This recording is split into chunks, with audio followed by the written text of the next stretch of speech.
ఓం నమో వెంకటేశాయ.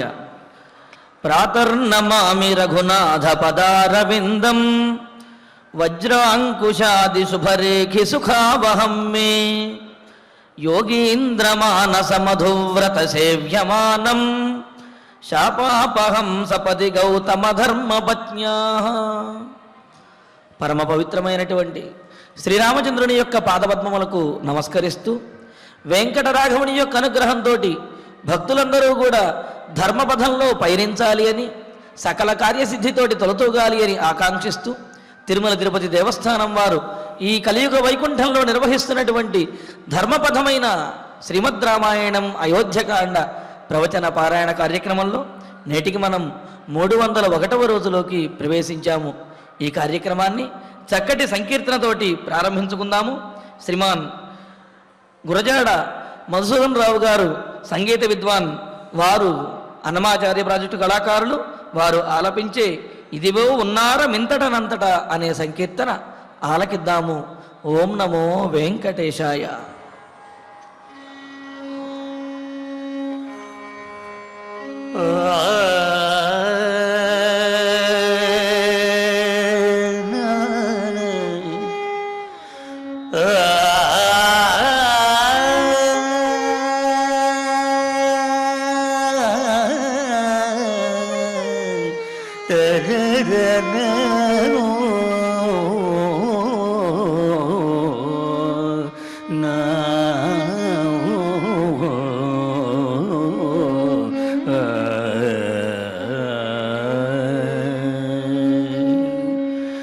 ఇదివో ఉన్నారము ఇంతటనంతట, ఇదివో ఉన్నారము ఇంతటనంతట, బ్రదకి కదియకుమి విష్ణుని మాయ.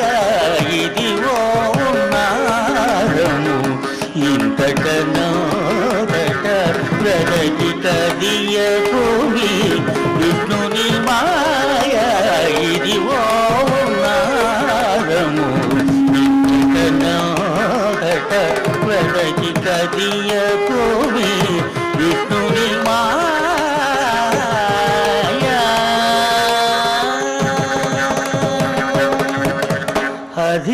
హరిదాసులము హరికింకరులము, హరిదాసులము హరికింకరులము, కరివరదుని దిందరులము. హరిదాసులము హరికింకరులము, కరివరదుని దింగరులము. ఇరవెరిగి తిననక ఎరుగనక, ఇరవెరిగి తిననక ఎరుగనక, సరి మా గురుతిని సర్వేషు మాయ. ఇరవెరిగి తివనక ఎరుగనక, సరి మా గురుతిని సర్వేషు మాయ. ఇదివో ఉన్నారము ఇంతటనంతట, బ్రదకి కదియకుమి విష్ణుని మాయ. ఇదివో ఉన్నారము ఇంతటనంతట, బ్రదకి కదియకుమి విష్ణుని మాయ.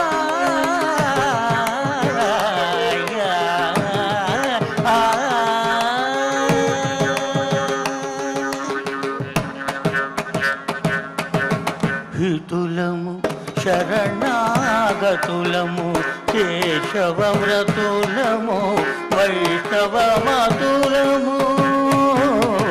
హితులము శరణాగతులము, కేశవ వ్రతులము, వైష్ణవ మధురము. గతిని బాసితి కరుణిక మామిద, గతిని బాసితి కరుణిక మామిద, తది దయ మరువకు దైవము మాయ.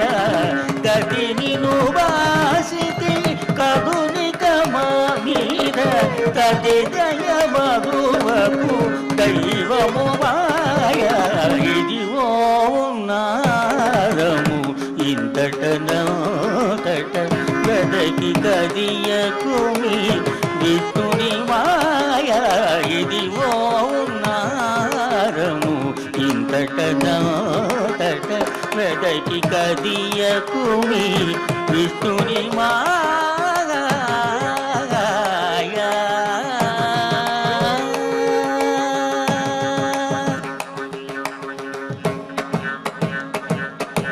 శ్రీ వైష్ణవులము శ్రీ వెంకటపతి శ్రీ వైష్ణవులము శ్రీ వెంకటపతి భావింపనితని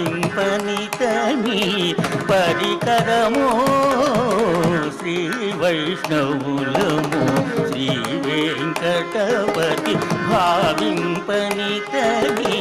పరికరము ఈవలనావల ఇహ పరములకును ఈవలనావల ఇహ పరములకును తోవదొలగుని తొలి తొలి మాయ ఈవలనావల ఇహ పరములకును తోవదొలగుని తొలి తొలి మాయ ఇదివో నారము ఇంతటనంతట వెదకి కదియకుమి విష్ణుని మాయ ఇదివో నారము ఇంతటనంతట వెదకి కదియకుమి విష్ణుని మాయ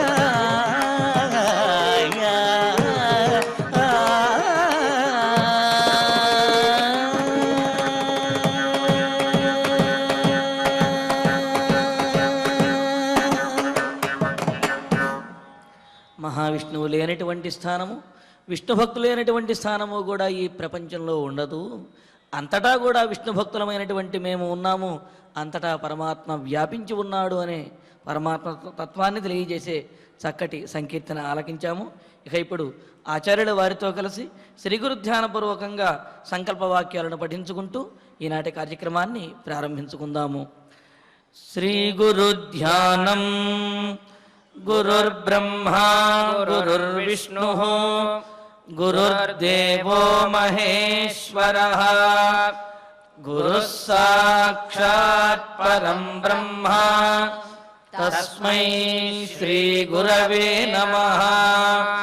శ్రీనివాస ధ్యానం. శ్రీ వెంకటాద్రినిలయః కమలాకాముకః పుమాన్ అభంగుర విభూతిర్నః తరంగయతు మంగళం.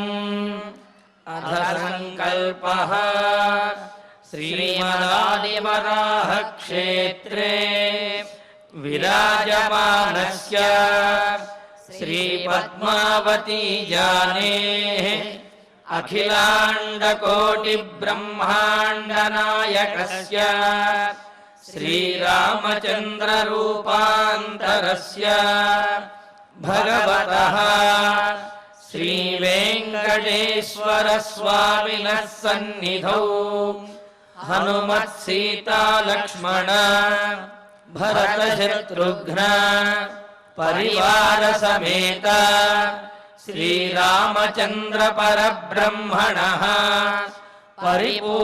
పరిపూర్ణానుగ్రహేణ అస్మిన్ భువనే సమస్తాధివ్యాధీనాం నివారణార్థం భారతవర్షే విద్యా విత్త వాణిజ్య కృషి వైద్య వైజ్ఞానిక దేశరక్షణాదిరంగేషు విద్యమానానాం ఆస్తిక మహాజనానాం సర్వేషాం సకుటుంబానాం ఆయురారోగ్యైశ్వర్య సద్బుద్ధి ఇత్యాది సర్వశుభఫలప్రాప్త్యర్థం ధర్మాచరణద్వారా శ్రీరామరాజ్యస్య పునర్వ్యవస్థాపనార్థం ఉద్యోగార్థినాం సముచితోద్యోగప్రాప్త్యర్థం దంపతీనాం అనుకూల దాంపత్య సిద్ధ్యర్థం సంతానస్య పితృవాక్య పరిపాలనానుకూల బుద్ధి ప్రచోదనార్థం సకల కార్య సిద్ధ్యర్థం గో సంరక్షణార్థం చ శ్రీమద్వాల్మీకి రామాయణే అయోధ్యాకాండే యథాశక్తి శ్లోక వ్యాఖ్యాన పురస్సరం 34 సర్గ శ్లోక పారాయణం తథా శ్రీధన్వంతరి మంత్ర పారాయణం చ అన్యోన్య సాహాయ్యేన ఆచార్య ముఖేన కరిష్యామహే. శ్రీ వాల్మీకి ప్రార్థనా కూజంతం రామ రామేతి మధురం మధురాక్షరం ఆరుహ్య కవితాశాఖాం వందే వాల్మీకి కోకిలం. శ్రీ ఆంజనేయ ప్రార్థనా మనోజవం మారుతతుల్య వేగం జితేంద్రియం బుద్ధిమతాం వరిష్టం వాతాత్మజం వానరయూధముఖ్యం శ్రీరామదూతం శిరసా నమామి. శ్రీరామాయణ ప్రార్థనా వాల్మీకి గిరి సంభూత రామసాగరగామిని పునాతి భువనం పుణ్య రామాయణ మహానది.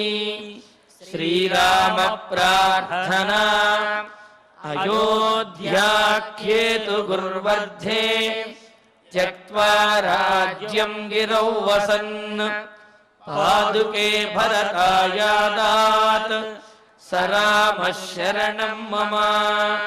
శ్రీరామచంద్ర పరబ్రహ్మణే నమః. అథ శ్రీమద్ రామాయణే ఆదికావ్యే అయోధ్యాకాండే 34 సర్గః. శ్రీమన్నారాయణ చరణౌ శరణం ప్రపద్యే. శ్రీమతే నారాయణాయ నమః. శ్రీరామాయ నమః. అధరామో ముహూర్తేన లబ్ధ సంజ్ఞం మహీపతిం ఉవాచ ప్రాంజలిర్భూత్వా శోకార్ణవ పరిప్లుతం. రామచంద్రమూర్తి సీతాలక్ష్మణ సమేతుడై వనవాసానికి బయలుదేరి దశరథ మహారాజు యొక్క అనుమతి కోసమని ఒక్కసారి ఆ దశరథుని యొక్క అంతఃపురం దగ్గరికి వచ్చాడు. మరి లోపలికి రామచంద్రమూర్తి ప్రవేశించిన వెంటనే ఆ రాముడు చూచి, రాముడిని దశరథ మహారాజు చూచిన వెంటనే దశరథుని యొక్క మనస్సు ఆగలేదు. శోకంతో ఒక్కసారి రాముణ్ణి చూచిన వెంటనే లేచి నిలబడి రాముణ్ణి సమీపించాలి అని చెప్పి లేవలేక నడవలేక అడుగు వెయ్యలేనటువంటి స్థితిలో రాముణ్ణి చేరుకోవాలి, రాముణ్ణి పట్టుకోవాలి అని చెప్పి రాముడికి ఎదురు వెళుతూ ఉన్నాడు. వెళుతూ 2 అడుగులు వేశాడు కానీ శరీరంలో ఇంద్రియములన్నీ కూడా శిథిలమైపోయి ఉన్నాయి శోకంతో. దానితో అలా పడిపోయాడు నేల మీద. మరి తమ కోసం వస్తూ తండ్రి ఆ విధంగా పడిపోయేటప్పటికీ రాముడు సీతా లక్ష్మణుడు వీరు కూడా పరుగున తండ్రి దగ్గరికి వచ్చి రామలక్ష్మణులు ఇరువురు కూడా బాహువులతోటి ఆ దశరథ మహారాజుని పైకి లేవనెత్తి ఆయనను ఆ పర్యంకం మీద శయ్య మీద కూర్చుండబెట్టారు. అంటే అది చూచినటువంటి అక్కడ ఉన్న దశరథుని యొక్క భార్యలు, అదేవిధంగా అంతఃపురంలో ఉన్నటువంటి స్త్రీలు వీళ్ళందరూ కూడా గొల్లుమని దుఃఖిస్తూ బాధపడుతూ ఉన్నారు. ఏమిటి పరిస్థితి? దశరథ మహారాజుగా ఇటువంటి స్థితి, రామలక్ష్మణునిగా ఇటువంటి స్థితి అని చెప్పి వాళ్ళు బాధపడుతూ ఉన్నారు. మరి దశరథుణ్ణి ఆ పర్యంకం మీద శయ్య మీద కూర్చోబెట్టారు. ఆ తర్వాత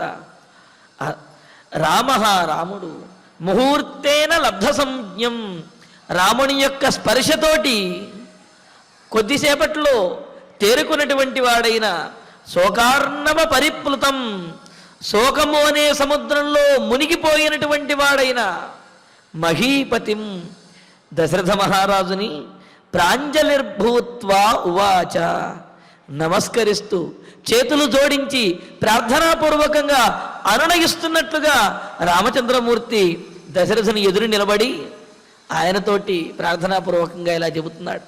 ఎందుకు అంటే దశరథుని యొక్క స్థితి చూచేటప్పటికీ రాముని యొక్క మనస్సు కూడా కలత చెందుతూ ఉన్నది.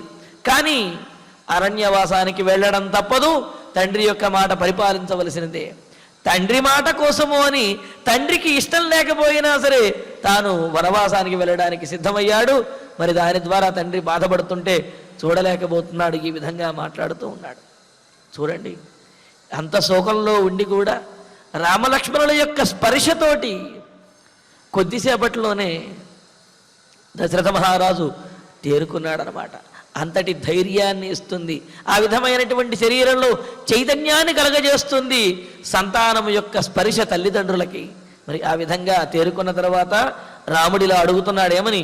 ఆపృచ్ఛే త్వాం మహారాజ సర్వేషామీశ్వరోసినః ప్రస్థితం దండకారణ్యం పశ్యత్వం కుశలేన మాం. తండ్రి, ఎందుకు ఇంత బాధపడతారు, ఇంతగా కూలిపోతారెందుకు మహారాజా అని అంటూ, మహారాజా దశరథ మహారాజా త్వాం ఆపృచ్ఛే, మిమ్మల్ని నేను ఒక ప్రార్థన చేస్తున్నాను, మిమ్మల్ని ఒక కోరిక కోరుతాను, నాకు సెలవు ఇప్పించండి, మిమ్మల్ని అనుమతి కోరుతూ ఉన్నాను. నహ సర్వేషాం ఈశ్వర అసి, ఎందుకు అంటే మా అందరికీ కూడా పాలకురు, మా అందరి యొక్క ఆలనాపాలన చూచేవారు, మా అందరి మీద కూడా పరిపూర్ణమైనటువంటి అధికారము హక్కు కలిగినటువంటి వారు మీరు. కావున మీ అనుమతి లేనిదే మేమేమీ చెయ్యలేం, కావున అనుమతి ఇవ్వండి స్వామి అని చెప్పి తండ్రి దశరథ మహారాజుని అడుగుతూ ఉన్నాడు. మా అందరికీ కూడా అధిపతివి, శాసకుడము, మమ్మల్ని ఆజ్ఞాపించే అధికారం కలిగినటువంటి వాడివి, కావున తండ్రి నాకు అనుమతి ఇయ్యవయ్యా. దండకారణ్యం ప్రస్థితం, దండకారణ్యానికి బయలుదేరి వెళుతున్నటువంటి, వనవాసానికి బయలుదేరి వెళుతున్న నన్ను కుశలేన పశ్య, నువ్వు కుశలముగా అంటే ఏమాత్రము బాధపడకుండా ధైర్యంతో కుశలముగా ఉండి ధైర్యంగా నన్ను చూడవయ్యా. ఈ విధంగా బాధపడవలసిన అవసరం లేదు. ఎందుకు అంటే వనవాసం చేయటం నేనేమి కష్టంగా భావించటం లేదు, వనవాసంలో నాకు వచ్చేటటువంటి ఇబ్బందులేమీ లేవు, నాకే ప్రమాదము లేదు, నేను క్షేమంగా వెళ్ళి వస్తాను. మీరు మాత్రము నన్ను ఆనందంగా సాగనంపండి, ధైర్యంగా ఉండండి, కుశలముగా నన్ను సాగనంపండి, నేనక్కడ కుశలంగా ఉంటాను, క్షేమంగా ఉంటాను. కావున నన్ను జాగ్రత్తగా సాగనంపవయ్యా, ధైర్యంగా నన్ను సాగనంపు. అంతేకాదు నేను కూడా ఆనందంగానే ఉన్నాను, కుశలేన మాం, నేను కూడా ఆనందంగానే ఉన్నాను, ధైర్యంగానే ఉన్నాను. దీనివల్ల నేనేమీ దుఃఖపడటం లేదు, దిగులు పడటం లేదు. కావున నేను దుఃఖపడటం లేదు, కావున మీరు కూడా దుఃఖపడద్దు, ధైర్యంగా ఉండండి, ధైర్యంగానే నన్ను వనవాసానికి పంపించండి. ఎందుకు అంటే మీ అనుమతి లేనిదే నేను ఇక్కడి నుంచి కదలలేను. ఒకవేళ నాకు అనుమతి వచ్చింది అనుకున్నా మరి సీతా లక్ష్మణులు వీరు కూడా ఉన్నారు కదా, మరి వీరికి అనుమతి ఇవ్వాలి కదా. అందుకనే అంటున్నాడు, మీరు అనుమతి ఇచ్చినట్లయితే నేను బయలుదేరుతాను. దయతోటి, దయార్ద్ర దృష్టితోటి, ధైర్యంతో కూడినటువంటి చూపులతోటి ఆశీస్సులు అందించి నన్ను వనవాసానికి పంపించవయ్యా తండ్రి అని రామచంద్రుడు దశరథ మహారాజుని ఈ విధంగా ప్రార్థిస్తున్నాడు. ప్రార్థిస్తూ లక్ష్మణంచానుజానీహి సీతాచాన్వేతి మాం వనం కారణైర్బహుభిస్తథ్యైః వార్యమాణేన చేచ్ఛతః. తండ్రి, సరే నాకు అనుమతి అనేది పూర్వమే మీరు ఇచ్చేశారు, అయినప్పటికీ బయలుదేరే ముందు అనుమతి తీసుకుందామని వచ్చాను. కేవలం నాకే కాదు, అదిగో లక్ష్మణుడు కూడా నాతో పాటు బయలుదేరాడు. లక్ష్మణంచ అనుజానీహి, నాతో రావడానికి లక్ష్మణుడు కూడా వనవాసానికి బయలుదేరాడు, కావున అతనికి కూడా అనుమతి ఇవ్వండి. సీతాచ వనం మాం అన్వేతి. లక్ష్మణుడే కాదు, ఇదిగో ఈ సీతాదేవి కూడా నాతో పాటు వనవాసానికి రావడానికి సిద్ధమైంది, నాతో పాటు వనవాసానికి వచ్చేస్తున్నది అంటే మరి వెంటనే దశరథుడు, అదేంటయ్యా నువ్వు కష్టపడితేనే నేను చూడలేను, అలాంటిది సుకుమారవతి అయినటువంటి సీతాదేవి నీ తమ్ముడైనటువంటి లక్ష్మణస్వామి వాళ్ళు బాధపడుతుంటే, వాళ్ళు కష్టపడుతుంటే నేను చూడగలనా, వాళ్ళని ఆపు అని చెప్పి వాళ్ళు వద్దు అని దశరథుడు అనవచ్చు కదా.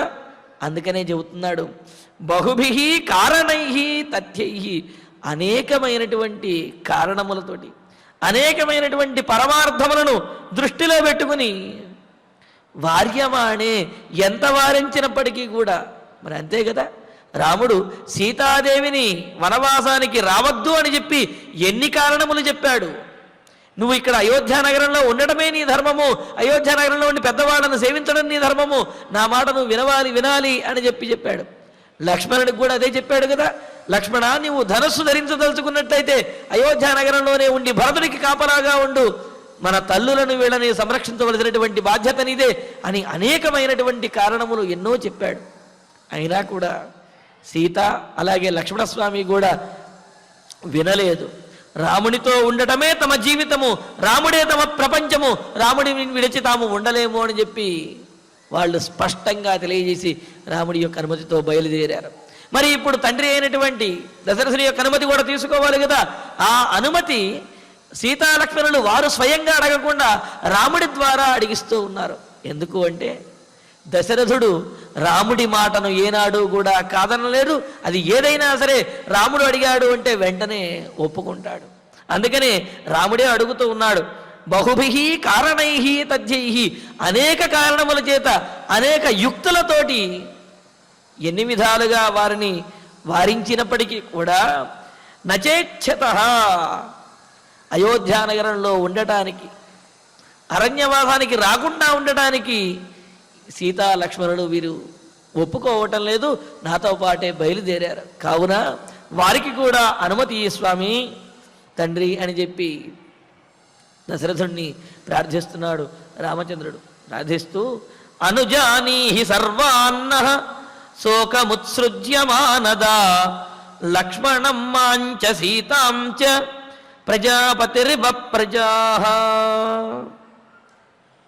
ఇంకా అంటున్నాడు, మానదా అంటే తగినటువంటి గౌరవంగా ప్రవర్తించేటటువంటి వాడా, ఎదుటివారి యొక్క మాటను గౌరవించే స్వభావం కలిగినటువంటి వాడా అని. అంటే దశరథుడు చక్రవర్తి అయినప్పటికీ కూడా ఎదుటివారు ఏమి చెబుతున్నారు, వారి మాటల్లో ఉన్నటువంటి ఆంతర్యం ఏమిటి, అందులో ఉన్న సాధక బాధకములు యుక్తులు ఏమిటి అని ఆలోచించి దానికి తగినట్లుగా నిర్ణయం తీసుకుంటాడు తప్ప తాను మహారాజుని అనే అహంకారంతో ఎప్పుడూ ప్రవర్తించలేదు. అందుకని ఇక్కడ ఏమంటున్నాడు రామచంద్రమూర్తి, మానదా గౌరవాన్ని ఇచ్చేటటువంటి వాడా, అందరి మాటలను కూడా గౌరవించేవాడా అంటే నా మాటను కూడా గౌరవించి నా మాటని ఒప్పుకుని వీరికి అనుమతి ఇవ్వవయ్యా అని అడుగుతూ, శోకం ఉత్సృజ్య, మీరు ఆ శోకాన్ని విడిచిపెట్టి నేను వనవాసానికి వెళుతున్నాను అని చెప్పి విపరీతంగా ఎక్కువగా దుఃఖిస్తూ ఉన్నారు. అటువంటి ఆ శోకాన్ని విడిచిపెట్టి ప్రజాపతి ప్రజా ఇవ, బ్రహ్మదేవుడు ప్రజలను తన సంతానమైనటువంటి ఈ సృష్టిని ఏ విధంగా అయితే సృష్టిలో ఉన్నటువంటి అందరి విషయంలోనూ ఏ విధంగా అయితే కరుణా దృష్టితో ఉంటాడో దయాదృష్టితో ఉంటాడో అదేవిధంగా బ్రహ్మగారు ఈ సృష్టి కార్యం అంతటినీ కూడా తానొక్కడే నిర్వర్తించలేదు. తాను సప్తఋషులను అదేవిధంగా కశ్యప ప్రజాపతి మొదలైనటువంటి వారిని వీరిని సృష్టించి వారి ద్వారా ఈ సృష్టి కార్యములంతటినీ కూడా నిర్వర్తించాడు. వారికి ఆయా కార్యములన్నీ కూడా అప్పజెప్పి ఈ విధంగా ఈ ప్రపంచమంతా కూడా నడిచే విధంగా ఆయన ప్రవర్తిస్తూ ఉన్నాడు. అదేవిధంగా ప్రజాపతి అయినటువంటి బ్రహ్మగారు ఏ విధంగా అయితే ఈ సృష్టిలో ఉన్నటువంటి సమస్తమైనటువంటి విశ్వాన్ని నడిపించడం కోసం వారికి ఆయా కార్యములను అప్పజెప్పి ఆయన పరిపాలిస్తూ ఉన్నాడో అదేవిధంగా దశరథ మహారాజా, తండ్రి, నీవు కూడా మాకు అనుమతిచ్చి మేము ధర్మాన్ని పాటిస్తూ ఉంటే నీవు క్షేమంగా సుఖంగా సంతోషంగా ఈ అయోధ్యానగరంలోనే ఉండండి, అంతేగాని శోకించవద్దు అని చెప్పి అంటున్నాడు. అందుకనే లక్ష్మణం మాంచ సీతాంచ, లక్ష్మణుణ్ణి నన్ను సీతాదేవిని ముగ్గురిని కూడా సర్వాన్ అనుజానీహి, అరణ్యానికి వెళ్ళడానికి మా ముగ్గురికి అనుమతినియవయ్యా అని చెప్పి అన్నాడు. అని మరి ఇక్కడ ప్రజాపతి లాగా అని అన్నాడు. ప్రజాపతి అనే దానికి అర్థం ఏమిటి అంటే జనక జన్మదానాచ్చ రక్షణాశ్చ పితా నృణాం తతో విస్తీర్ణకరణాత్ కలయాస ప్రజాపతి అని బ్రహ్మవైవర్త పురాణంలో మనకు తెలియజేశారు. తండ్రిని జనకుడు అని, అదేవిధంగా పితా అని, ప్రజాపతి అని ఇలా వ్యవహరిస్తారు. జన్మను ఇచ్చాడు కావున జనకుడు అని పిలవాలిట, అలాగే రక్షిస్తాడు కావున పితా అని చెప్పి అన్నారట. ఇలా జన్మనివ్వటం రక్షించడమే కాకుండా అంతకు మించి ఆ కుమారుడి యొక్క జీవితంలో ఏమేమి కావాలో అవన్నీ ఎవరైతే బాధ్యతతోటి ఇష్టంతో ధర్మపరంగా నిర్వర్తిస్తారో వారిని ప్రజాపతి అని చెప్పి అనాలి అన్నారు. మరి దశరథ మహారాజు రాముడికి జన్మనిచ్చినటువంటి వాడు, రాముడిని అల్లారముద్దుగా రక్షించుకుంటూ పెంచినటువంటి వాడు, అంతేకాదు రాముడిని విడువలేనటువంటి వాడు, ఆయన యొక్క జీవితంలో ఏమి కావాలో అన్నింటినీ కూడా సమకూర్చినటువంటి వాడు కావున ఆయనను ప్రజాపతి అని చెప్పి అన్నారు. అలాగే ఇక్కడ రామచంద్రమూర్తి కూడా దశరథ మహారాజుని ప్రజాపతితోటి పోలుస్తూ, ప్రజాపతి ఏ విధంగా అయితే ఈ సృష్టిలో ఉన్న జీవులంటి మీద కూడా దయార్ద్ర దృష్టితోటి వాత్సల్యంతో వ్యవహరిస్తూ ఉంటాడో అదేవిధంగా మీరు కూడా మా యందు వాత్సల్యాన్ని చూపించి మేము చేసేటటువంటి ఈ వనవాసానికి, మేము వెళ్ళే ఈ వనవాసానికి మాకు అనుమతినియ్యండి అని చెప్పి అన్నాడు. అంతేకాదు మరో మాట కూడా చెబుతున్నాడు. ప్రతీక్షమాణమవ్యగ్రం అనుజ్ఞాం జగతీపతే ఉవాచ రాజా సంప్రేక్ష్య వనవాసాయ రాఘవం. వనవాసాయ, ఇంకా రామచంద్రమూర్తి అనుమతి అడిగి వనవాసం కోసం వేచి ఉన్నాడు. వనవాసాయ జగతీపతే అనుజ్ఞాం ప్రతీక్షమాణ, వనవాసం చెయ్యటం కోసం ఈ జగత్తుకి అధిపతి అయినటువంటి దశరథ మహారాజు యొక్క అనుమతి కోసం ఎదురు చూస్తున్నటువంటి ఆ రాముడితోటి అనుజ్ఞాం ప్రతీక్షమాణం అవ్యగ్రం, ఏమాత్రమూ కలత చెందడం లేదు. అంటే తాను అడిగింది వనవాసానికి అనుమతి, వనవాసానికి అనుమతి ఇస్తే వెళ్ళిపోవాలి, అనుమతి ఇవ్వకపోతే అనుమతించే విధంగా చేసుకుని వెళ్ళాలి అనే నిశ్చయంతో ఉన్నాడు తప్ప అయ్యో వనవాసానికి వెళ్ళవలసి వస్తున్నదే అనే ఇటువంటి బాధేమీ లేదు. అందుకని అవ్యగ్రం, ఎటువంటి కలత దిగులు కూడా లేనటువంటి వాడు. అంతేకాదు రాఘవం, అటువంటి రఘువంశోద్భవుడైనటువంటి రాముణ్ణి రాజా సంప్రేక్ష్య ఉవాచ, దశరథ మహారాజు రాముణ్ణే తదేక దృష్టితోటి తేరిపారా మరలా మరలా రాముణ్ణి చూసే అవకాశం ఉంటుందో ఉండదో, ఈనాడే రాముణ్ణి చూసేయాలి అని చెప్పి ఆ కళ్ళతోటి ఆ విధంగా రాముణ్ణి ఆపాదమస్తకము కూడా ఆ విధంగా చూస్తూ, మనం గనక దర్శనానికి వెళ్ళినప్పుడు ఆ ఉండేటటువంటి ఆ క్షణకాలమే వెంకటేశ్వర స్వామిని ఆపాదమస్తకము కూడా వీక్షించి ఆ రూపాన్ని మన మనస్సులో ప్రతిష్టాపన చేసుకోవాలి అని చెప్పి ప్రయత్నిస్తూ ఉంటాం కదా. అలాగ స్వామినే తేరిపారా చూస్తూ ఉంటాం, వేరే ఆలోచన అనేది ఏమీ ఉండదు. ఇంకా కొన్ని సందర్భాల్లో అయితే ఏదో కోరికలు కోరుకోవాలి అని చెప్పి ఆ స్వామివారి దగ్గరికి వెళ్ళినప్పటికీ కూడా ఆ దివ్యమంగళ విగ్రహాన్ని చూడంగానే దర్శనం చేసుకోవాలి అనే ఆలోచనలో మనకు కోరికలు కూడా అక్కడ గుర్తురావు. కానీ మనం కోరవలసిన అవసరం ఏమున్నది? స్వామివారికి తెలియదా? దర్శనాన్ని చక్కగా చేసుకుంటే చాలు, అన్నింటినీ ఆయనే ఇస్తాడు. అలాగా ఏ విధంగా అయితే మనం స్వామిని వీక్షిస్తామో అలా దశరథ మహారాజు కూడా రామచంద్రమూర్తిని అదే విధంగా వీక్షిస్తూ మరలా మరలా చూసే అవకాశం ఉంటుందో ఉండదో అరణ్యవాసానికి వెళ్ళిపోతున్నాడు అని చెప్పి అలాగ చూస్తూ ఉండిపోయాడు. అలా రాముణ్ణి చూస్తూ ఇంకా రాముడు ఇంతగా అడుగుతున్నాడు కావున మాట్లాడటం మొదలుపెట్టి అహం రాఘవ కైకేయ్య వరదానేన మోహిత అయోధ్యాయాస్త్వమేవాద్య భవరాజా నిగృహ్యమాం. చూడండి, దశరథ మహారాజు ఎంతటి పుత్రవాత్సల్యం కలిగినటువంటి వాడు. ఏమాత్రం అవకాశం ఉన్నప్పటికీ కూడా రాముణ్ణి వనవాసానికి వెళ్లకుండా ఆపి రాజ్యంలో రాజుగా చెయ్యాలి అని ఇప్పటికీ ప్రయత్నిస్తూనే ఉన్నాడు. ఏమంటున్నాడు ఇక్కడ? నీ శక్తిని ఉపయోగించి నువ్వు ఈ రాజ్యాన్ని ఇప్పటికైనా సరే స్వాధీనం చేసుకోవచ్చు రామచంద్ర అని అంటూ, రాఘవ శ్రీరామచంద్ర, అహం కైకేయ్య వరదానేన మోహిత. నేను కైకేయి చేత, ఆమె కోరినటువంటి వరదానములు ఏవైతే ఉన్నాయో వరముల చేత మోహిత, బద్ధుణ్ణైపోయాను. ఆమె యొక్క వరముల చేత మోసగించబడ్డాను, ఆమె వరములకు వశమైపోయాను. నేనేమీ చెయ్యలేనటువంటి పరిస్థితిలో ఉన్నాను.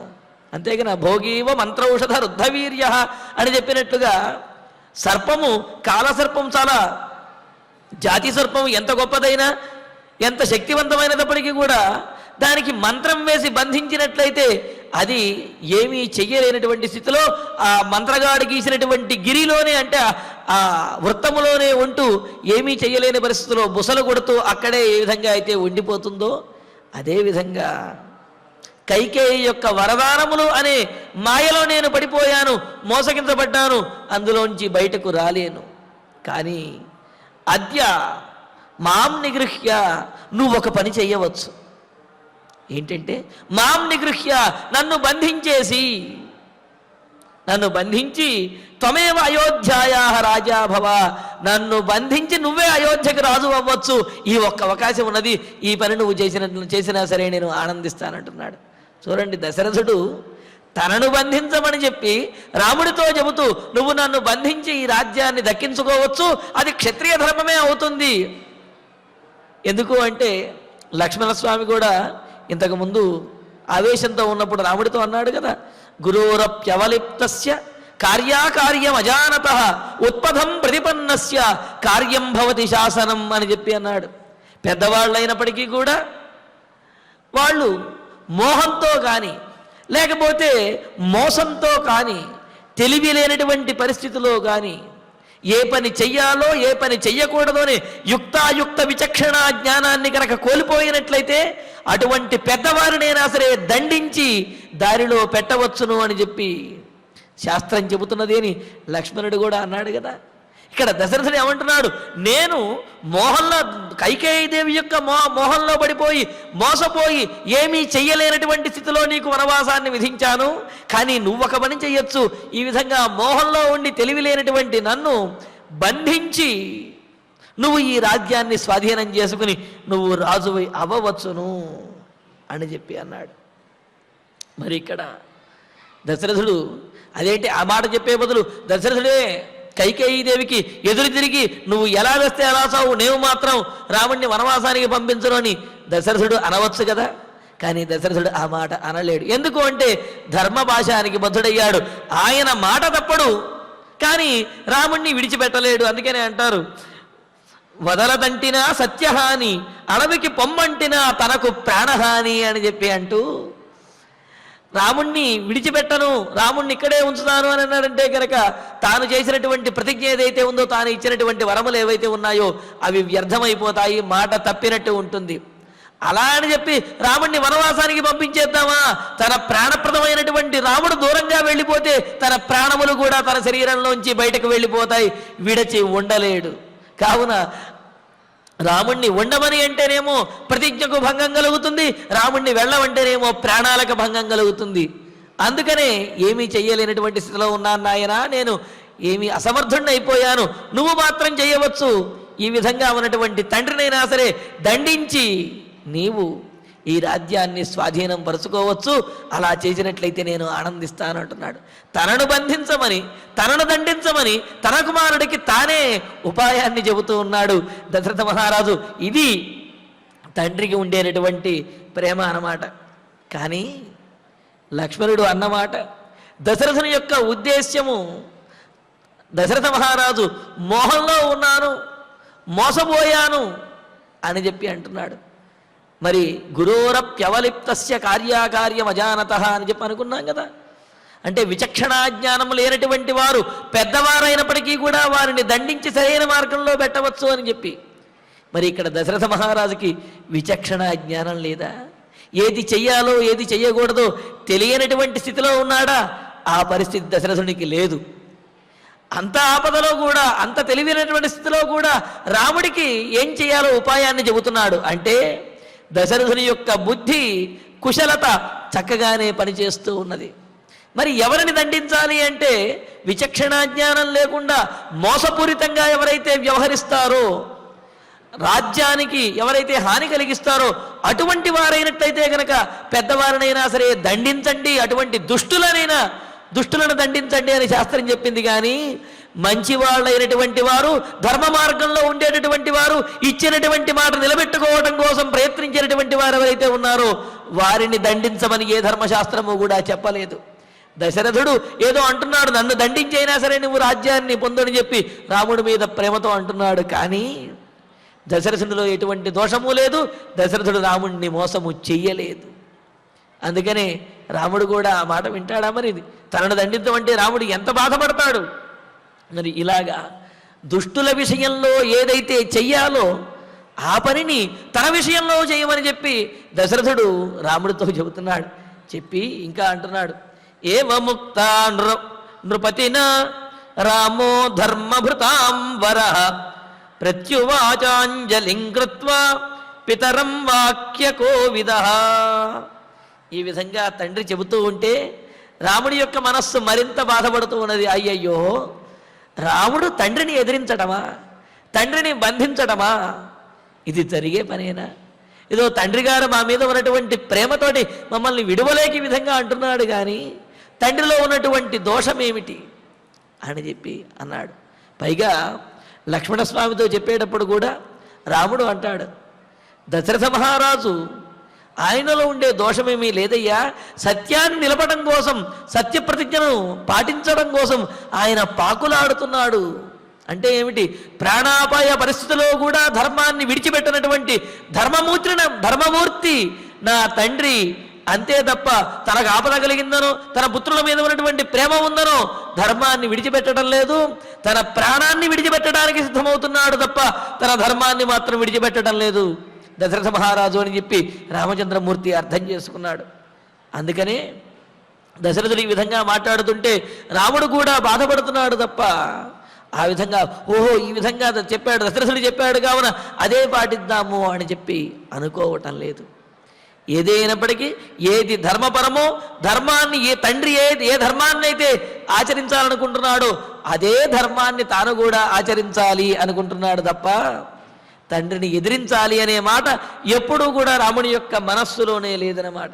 అందుకనే ఈ విధంగా దశరథ మహారాజు చెప్పిన తరువాత రాముడు నృపతినా ముక్త, దశరథ మహారాజు ఈ విధంగా చెప్పగా ధర్మభృతాంబర, ధర్మాన్ని ఆచరించటంలో, ధర్మాన్ని ధరించడంలో శ్రేష్ఠుడైనటువంటి వాడు వాక్యకోవిద, వాక్యములు అంటే మాట్లాడటంలో చాలా నేర్పరి అయినటువంటి వాడు, ఎదుటివారి మాటల్లో ఉన్నటువంటి ఆంతర్యాన్ని కూడా చక్కగా గ్రహించగలిగినటువంటి వాడైన రాముడు అంజలిం కృత్వా, మరొక్కసారి దోషులకి నమస్కరించి తండ్రి ఏమిటి ప్రయత్నం, ఇంకా నన్ను ఆపాలని ప్రయత్నిస్తున్నారా అని తండ్రికి నమస్కరించి ఈ విధంగా అంటున్నాడు, భవాన్ వర్ష సహస్రాయ పృథివ్యా నృపతే పతి అహం త్వరణ్యే వత్స్యామి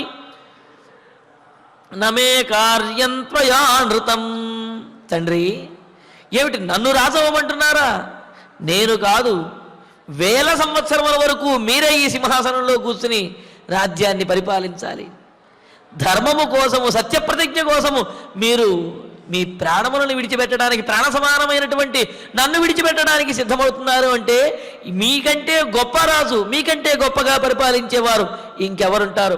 కావున భవాన్ పృథివ్యాహపతి, ఈ భూమండలానికి మీరే రాజు. ఎప్పుడు ఎంతవరకు? వర్ష సహస్రాయ, 1000 సంవత్సరముల వరకు కూడా మీరే రాజు. అంతేగాని ఇక్కడ నేను అరణ్యవాసానికి వెళ్ళొచ్చే వరకు మీరు రాజుగా ఉండండి, ఆ తర్వాత వచ్చి నేను సింహాసనం మీద కూర్చుంటాను అని చెప్పి రాముడు అనటం లేదు. 1000 సంవత్సరములైనా సరే మీరే రాజు అన్నాడు. ఇక్కడ రాముడికి వనవాసాన్ని విధించింది 14 సంవత్సరములు. ఈ 14 సంవత్సరముల్లో నేను తిరిగి వచ్చేస్తాను, కానీ ఆ తర్వాత కూడా మీరే రాజుగా ఉండాలి అనే విషయం చెబుతూ వర్ష సహస్రాయ 1000 సంవత్సరముల కొలది కూడా ఈ భూమండలానికి రాజుగా మీరే ఉండాలి. అహంతు అరణ్యే వత్స్యామి, నేను వనవాసానికి వెళ్ళి అరణ్యంలో ఉంటాను. మే త్వయా అనృతం న కార్యం, నా కోసమని చెప్పి మీరు సత్యప్రతిజ్ఞను వీడవద్దు. ఒకవేళ నేను మిమ్మల్ని బంధించి ఆ రాజ్యాన్ని గనక స్వాధీనం చేసుకుంటే మీరేమైనా బాధపడతారా? చక్కగా బంధించినటువంటి ఆ చెరసాలలో ఉంటూ దశరథ మహారాజు ఆనందిస్తూ ఉంటాడు, నా కుమారుడు రామచంద్రమూర్తి రాజు అయ్యాడు అని చెప్పి. ఈ విషయం ప్రజలందరికీ తెలుసు. ఒకవేళ ఎవరైనా వచ్చినప్పుడు కాస్త అమాయకంగా మీరు మొహం పెట్టినప్పటికీ కూడా వాళ్ళేమీ నమ్మరు. ఎందుకు అంటే మీ మనస్సులో ఉన్నటువంటిది నేను అంటే రామచంద్రమూర్తి రాజు అవ్వాలి అని చెప్పి. కావున మిమ్మల్ని బంధించి నేను రాజు అయినప్పటికీ కూడా అది మీకు అభీష్టమనే విషయం ప్రజలందరికీ తెలుసు. కావున కైకేయికి కూడా తెలుసు. కావున మీరు మాట తప్పినటువంటి వారే అవుతారు. కావున ప్రత్యక్షంగానైనా సరే పరోక్షంగానైనా సరే మీరు మాట తప్పటానికి వీలు లేదు అని అన్నాడు. అంటే ప్రత్యక్షంగా అంటే దశరథ మహారాజు తనంతట తానే కైకేయి మాటను వినకుండా ఆమె మాటకు ఎదురు తిరగటం ప్రత్యక్షంగా అని. పరోక్షంగా అంటే తాను ఆ విధంగా చేయకుండా తాను మాత్రం కైకేయి మాట వింటున్నట్లుగా ఉండి రామచంద్రుడి చేత ఆ మాటను భంగపరిచే విధంగా చేయటం అనేది పరోక్షంగా అన్నమాట. అందుకని ఇక్కడ రామచంద్రుడు అంటున్నాడు, మీరు ప్రత్యక్షంగానైనా సరే పరోక్షంగానైనా సరే నా కోసమని చెప్పి మీ సత్య ప్రతిజ్ఞను వీడకూడదు, మీరు అసత్యమాడరాదు, మీకు ఎటువంటి చెడ్డ పేరు అపకీర్తి అనేది కలుగకూడదు అని చెప్పి అంటున్నాడు. కావున మీరు ఇలాగ నా మీద ఉన్న ప్రేమతో ఇలా మాట్లాడవద్దు, మీ ప్రతిజ్ఞను నెరవేర్చుదాము, 1000 కొలది సంవత్సరములు కూడా మీరే రాజుగా ఉండాలి, నేను వనవాసానికి వెళ్ళి వస్తాను అని చెప్పి అన్నాడు. అంతేకాదు మరి రాముడు దశరథుడే రాజుగా ఉండాలి అనే మాటను ఇప్పుడే కాదు, ఆయన యొక్క పట్టాభిషేకం ఆగిపోయినటువంటి సందర్భంలో, ఆ సందర్భం అంటే వనవాసానికి బయలుదేరేటప్పుడు కూడా లక్ష్మణుడితో అంటాడు. ఏమని? లక్ష్మణ, ఏమిటి పట్టాభిషేకం ఆగిపోయింది, నేను రాజు కాలేదు అని చెప్పి నువ్వు దిగులు పడుతున్నావా? నేను రాజు కాకపోవటం వల్ల 4 ప్రత్యేకమైనటువంటి ప్రయోజనాలు ఉన్నాయి తెలుసా అన్నాడు. అదేమిటి? రాముడే రాజు కావాలి అని చెప్పి అందరూ కోరుకుంటూ ఉంటే రాముడే తన నోటితో ఏమన్నాడు? నేను రాజు కాకపోవటం వల్ల నష్టమేమీ లేదు, ప్రయోజనాలు కూడా ఉన్నాయి అన్నారు. ఏమిటి ప్రయోజనములు అంటే, రాజులకి ఒక సంప్రదాయం ఉన్నది. యోగ్యులైనటువంటి తన కుమారులకి రాజ్యాల్లో పట్టాభిషేకం చేసి ఆ రాజులు వనవాసానికి అంటే వానప్రస్థాశ్రమానికి వెళ్ళిపోతారు.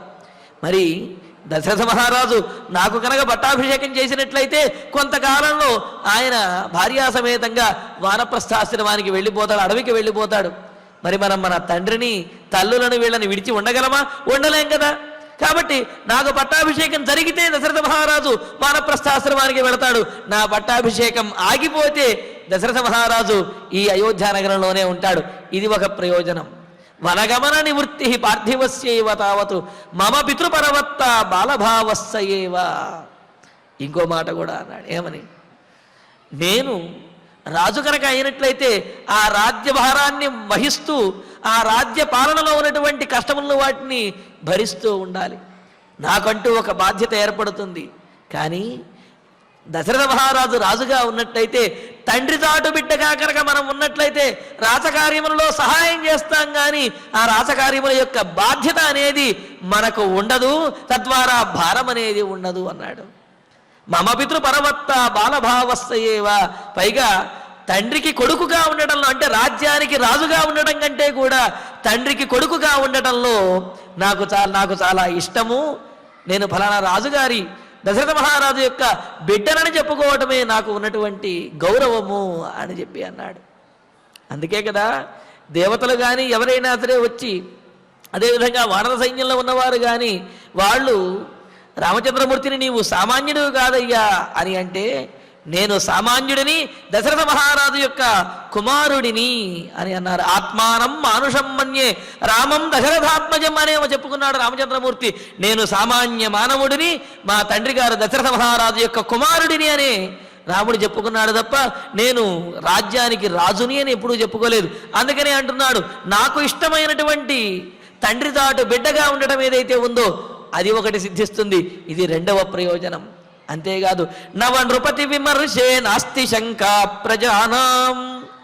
కొత్త రాజు వస్తున్నాడు అంటే, కొత్త పాలకుడు వస్తున్నాడు అంటే, అబ్బో అతను ఎలా పాలిస్తాడో, ఏ విధంగా చేస్తాడో, ఏ నిర్ణయాలు తీసుకుంటాడో, పన్నులు పెంచుతాడో లేకపోతే పన్నులు తగ్గిస్తాడో, ఏం చేస్తాడో అని ప్రజలలో కొత్తగా రాజు వస్తున్నాడు అంటే అనేకమైనటువంటి మనసులలో భయములు, అదేవిధంగా ఆలోచనలు ఇన్ని తిరుగుతూ ఉంటాయి. మరి ఇంతకాలం పరిపాలించినటువంటి దశరథ మహారాజు కాకుండా నేను కనుక రాజునైనట్లయితే రాముడు ఎలా పరిపాలిస్తాడో అని ప్రజలందరి యొక్క మనస్సులలో కొంత కలత ఉండవచ్చును. మరి నేను కనుక రాజుని కాకుండా దశరథుడే కనుక అనువర్తించినట్లయితే, దశరథుడే రాజుగా ఉన్నట్లయితే ప్రజలకు అటువంటి ఆలోచన కానీ భయము కానీ ఏమీ ఉండవు. ఇది మూడవ ప్రయోజనము. మరి నాలుగో ప్రయోజనం ఏంటో తెలుసా? అధచన పరిభోగై వంచిత భ్రాతరో మే. నేను నా అన్నదమ్ములందరితో కలిసి ఏ సుఖాన్నైనా, ఏ ఆనందాన్నైనా, ఏ ఆహారాన్నైనా సరే తీసుకోవాలి అనుకుంటున్నాను. మరి ఒకవేళ నేను గనక రాజునైనట్లయితే నాకు రాజుగా రాసమర్యాదలు చేస్తాడు, నా తమ్ముళ్ళనేమో రాజుగారి యొక్క తమ్ముళ్ళగా చూస్తారు తప్ప రాజుకు ఇచ్చేంతటి గౌరవము, ఆ పరిచర్యలు లేకపోతే ఆ లాంఛనములు నా తమ్ముళ్ళకి ఉండవు. నేను నా తమ్ముళ్ళతోటి కలిసి ఉండాలనుకుంటున్నాను తప్ప నా తమ్ముళ్ళ కంటే గొప్పగా ఉండాలనో లేకపోతే వారి కంటే ప్రత్యేకంగా నన్ను చూడాలి అని చెప్పి నేను అనుకోవటం లేదు. అది నాకు ఇష్టం లేదు. కావున నేను రాజు అయినట్లయితే ఇప్పటి వరకు నాతో కలిసి ఉన్నటువంటి నా తమ్ముళ్ళు రేపటి నుంచి నాకంటే తక్కువ స్థాయి వారైపోతారు. అది నాకు ఏమాత్రము ఇష్టం లేదు. కావున నేను రాజు అవ్వకపోవటం వల్ల వారితో కలిసి ఉండేటటువంటి అవకాశం నాకు ఉంటుంది. ఇది నాలుగవ ప్రయోజనము. కావున ఇన్ని ప్రయోజనాలు ఉండగా నా పట్టాభిషేకం ఆగిపోయింది అని బాధపడతారెందుకు? పట్టాభిషేకం ఆగిపోవటం నాకు కూడా అనుకూలమైనటువంటిదే, నేను కూడా ఇష్టపడేదే, ఇందులో నాకేమీ కష్టము లేదు అని చెప్పి రాముడే స్వయంగా అన్నాడనమాట. మరి అందుకనే ఇక్కడ దశరథ మహారాజుతో అంటున్నాడు, మహారాజా తండ్రి, మీరు ప్రత్యక్షంగానైనా సరే పరోక్షంగానైనా సరే మీ మాట వ్యర్థము కావడానికి వీలు లేదు. నేను రాముడిని ఉండగా మీ మాటను ఎప్పుడూ వ్యర్థం చెయ్యను. మీరు ఇచ్చినటువంటి వరములు నెరవేరి తీరవలసినదే. నా తండ్రి సత్యప్రతిజ్ఞ కలిగినటువంటి వాడు అని చెప్పి నేను గర్వంగా చెప్పుకోవలసినదే తప్ప మీరు పరోక్షంగానైనా సరే దయచేసి మాట తప్పడానికి వీలు లేదు అని చెప్పి అని నవపంచ వర్షాణి వనవాసే విహృత్యతే పునఃపాదో గ్రహీష్యామి ప్రతిజ్ఞాంతే నరాధిప అంటూ తాను కొంతకాలము వనవాసానికి వెళ్ళి వచ్చేస్తాను, ధైర్యంగా ఉండమని చెప్పి దశరథ మహారాజుకి ధైర్యం చెప్పి రామచంద్రమూర్తి సీతాలక్ష్మణ సమేతుడై వనవాసానికి బయలుదేరుతున్నాడు. మరి ఇందులో ఉన్నటువంటి విశేషాలను తర్వాతి ప్రవచనంలో తెలుసుకుందాము. ఇక ఇప్పుడు ఆచార్యుడు వారి ద్వారా శ్లోకాలను పారాయణ చేసుకుందాము. అథ రామో ముహూర్తేన లబ్ధ సంజ్ఞం మహీపతిం ఉవాచ ప్రాంజలిర్భూత్వా శోకార్ణవ పరిప్లుతం ఆపృచ్ఛేత్వాం మహారాజా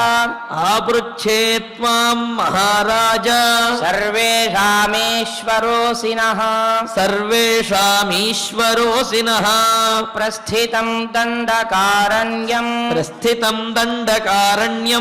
పశ్యత్వం కుశలేన మాం లక్ష్మణం చానుజానీహి సీతా చాన్వేతి మాం వనం కారణైర్బహుభిస్తథ్యైః వార్యమాణో న చేచ్ఛతః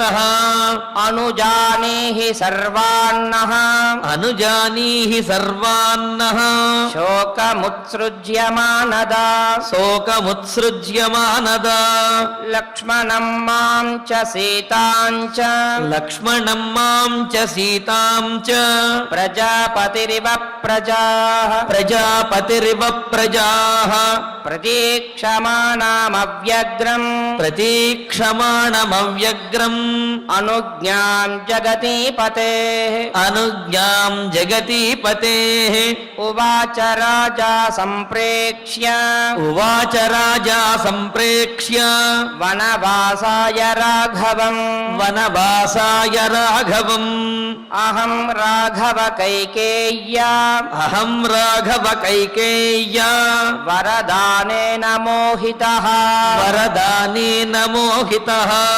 అయోధ్యాయాస్త్వమేవాద్య అయోధ్యాయాస్త్వమేవాద్య భవ రాజా నిగృహ్య మాం భవ రాజా నిగృహ్య మాం ఏవముక్తో నృపతినా ఏవముక్తో నృపతినా రామో ధర్మభృతాం వరః రామో ధర్మభృతాం వరః ప్రత్యువాచాంజలిం కృత్వా ప్రత్యువాచాంజలిం కృత్వా పితరం వాక్యకోవిదః పితరం వాక్యకోవిదః భవాన్ వర్షసహస్రాయ భవాన్ వర్షసహస్రాయ పృథివ్యా నృపతే పతిః పృథివ్యా నృపతే పతిః అహం త్వరణ్యే వత్స్యామి అహం త్వరణ్యే వత్స్యామి న మే కార్యం త్వయా నృతం న మే కార్యం త్వయా నృతం నవ పంచ చ వర్షాణి నవ పంచ చ వర్షాణి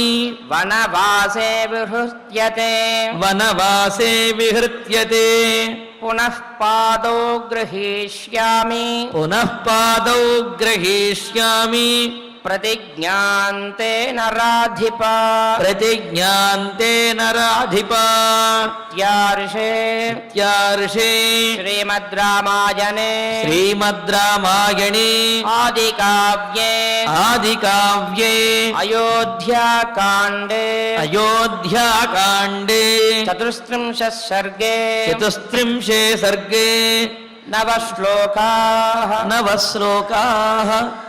ఫలశ్రుతి నుండి మంగళాంతం వరకు ఆచార్యుల వారితో కలిసి మనందరము కలిసి పారాయణ చేసుకుందాము. ఫలశ్రుతి ఆయుష్యమారోగ్యకరం యశస్యం సౌభ్రాతృకం బుద్ధికరం సుఖం చ శ్రోతవ్యమేతన్నియమేన సద్భిః ఆఖ్యానమోజస్కరమృద్ధికామైః శ్రీరామచంద్ర పరబ్రహ్మణే నమః.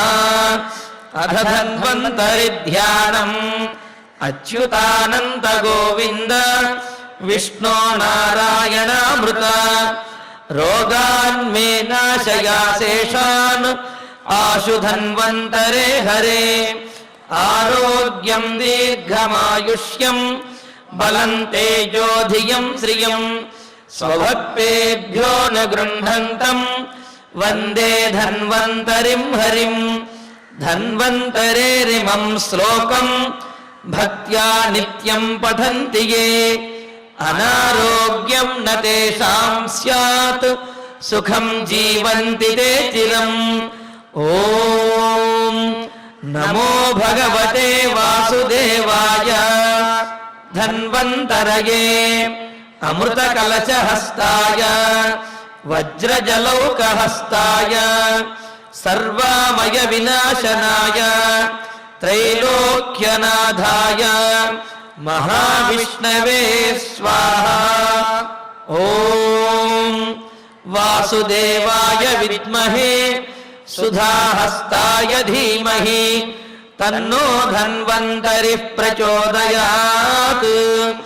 అధనవగ్రహ ప్రార్థనా ఆరోగ్యం పద్మబంధుర్వితరతు నితరాం సంపదం సీతరశ్మి భూలాభం భూమిపుత్రః సకల గుణయుతాం వాగ్విభూతిం చ సౌమ్యః సౌభాగ్యం దేవమంత్రి రిపుభయశమనం భార్గవః శౌర్యమార్కిః దీర్ఘాయుః సైంహికేయః విపులతరయశః కేతుః ఆచంద్రతారం అరిష్టాని ప్రణశ్యంతు దురితాని భయాని చ శాంతిరస్తు శుభం మేస్తు గ్రహాః కుర్వంతు మంగళం. అధ క్షమా ప్రార్థనా యదక్షరపదభ్రష్టం మాత్రాహీనం చ యద్భవేత్ తత్సర్వం క్షమ్యతాం దేవ నారాయణ నమోస్తుతే. అధ భగవత్ సమర్పణం కాయేన వాచా మనసేంద్రియైర్వా బుద్ధ్యాత్మనా వా ప్రకృతే స్వభావాత్ కరోమి యద్యత్ సకలం పరస్మై నారాయణాయేతి సమర్పయామి. అధ మంగళం శ్రియః కాంతాయ కళ్యాణ నిధయే నిధయేర్థినాం శ్రీ వెంకటనివాసాయ శ్రీనివాసాయ మంగళం.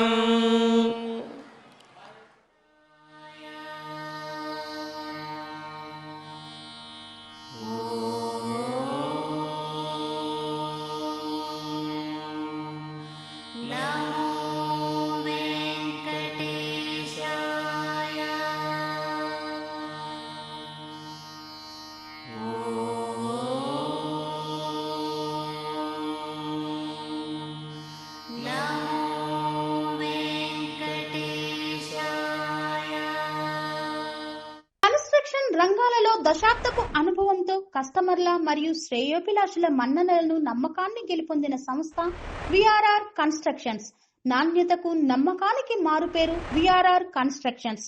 ఇండిపెండెంట్ హౌసెస్, అపార్ట్మెంట్స్, విల్లాస్ అన్ని రకాల హంగులతో అలరించే అద్భుతమైన వెంచర్స్ తో పాటు అందరికీ అందుబాటు ధరలో సొంత ఇంటి కలను సాకారం చేసే నమ్మకమైన సంస్థ VRR constructions. Please visit VRR constructions, Varatex Plaza near Radhika Theatre, ECL X Road, Hyderabad. Call to 9100885551 9100885559.